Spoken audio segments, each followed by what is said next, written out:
प्रवर्तन निदेशालय यानी ईडी जल्द ही कांग्रेस की ओर से संचालित नेशनल हेराल्ड अखबार के मामले में मनी लॉन्ड्रिंग जांच में पूछताछ के लिए लोकसभा में विपक्ष के नेता राहुल गांधी को तलब कर सकती है। और इस घटनाक्रम से परिचित सीनियर अफसरों ने इस बात की पुष्टि की है। हिंदुस्तान टाइम्स ने एक रिपोर्ट जारी की है जिसके मुताबिक कुछ सीनियर अफसरों ने नाम न उजागर करने की शर्त पर जानकारी दी कि कांग्रेस नेता से फिर से पूछताछ की जरूरत पड़ सकती है, क्योंकि एजेंसी अनियमितताओं की अपनी जांच पूरी करना चाहती है। इस मामले में एजेंसी पहले ही 751 करोड़ रुपए की संपत्ति जब्त कर चुकी है।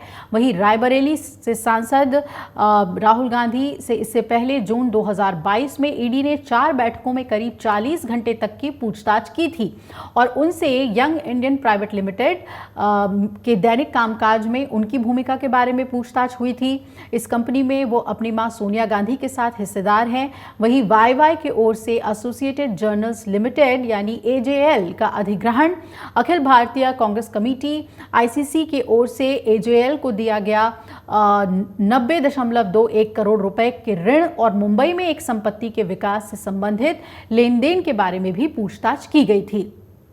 अब आपको बता दें कि जुलाई 2022 में 3 दिनों में करीब 11 घंटे तक सोनिया गांधी से भी इस मामले में पूछताछ की गई थी।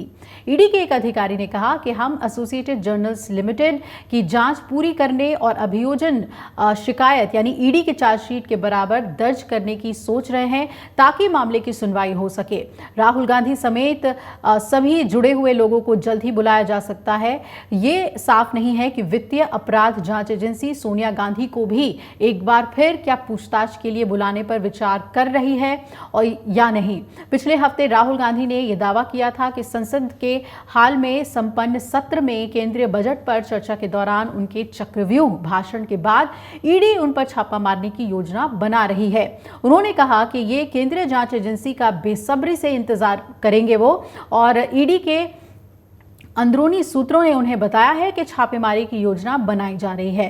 कांग्रेस नेता अभिषेक मनु सिंघवी का इस मामले में कहना है कि मैंने हमेशा एजेएल मामले में ईडी की भूमिका को विचित्र और अकल्पनीय माना है, जहां कभी कोई संपत्ति ट्रांसफर नहीं की गई, जहां अपराध की आय तो दूर धन का कोई आवागमन नहीं हो सका और ना ही हो सकता है, जहां अंतिम शेयर धारक एक गैर लाभकारी कंपनी है। ये ना तो धन के आवागमन का ना ही संपत्ति के आवागमन का एक अजीब मामला है और इसलिए पीएमएलए कानून अपने आप में अनुपयुक्त है। अगर ईडी राहुल गांधी को परेशान करने या कॉफी पर बुलाना चाहता है तो ये एक उसकी इच्छा है। पिछले पूछताछ में क्या कहा था सोनिया और राहुल ने?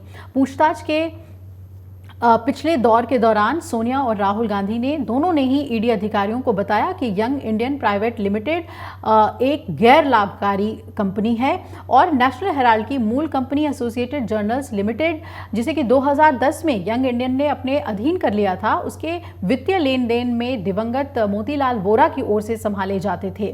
तो 6 जनवरी को एचटी की ओर से प्रकाशित की गई एक रिपोर्ट के मुताबिक ईडी ने नेशनल हेराल्ड मामले में कुल 988 करोड़ रुपए की आपराधिक आय की पहचान की थी और इसमें 755 करोड़ रुपए की रियल एस्टेट और अन्य संपत्तियां, 90 करोड़ रुपए के शेयर और 2010-11 से अर्जित 142 करोड़ रुपए का किराया शामिल है। ईडी ने यह दावा किया कि वित्तीय वर्ष 2010-11 में वाईवाई की ओर से कंपनी का अधिग्रहण करने के बाद से एजेएल ने दिल्ली, मुंबई, इंदौर, पंचकुला, लखनऊ और पटना में अपनी प्रमुख संपत्तियों से ये किराया कमाया है। अब देखना है कि क्या वाकई ईडी समन भेजता है राहुल गांधी को और राहुल गांधी और कांग्रेस किस तरीके से इस मामले में खुद का बचाव करते हैं और सरकार पर आरोप साधते हैं।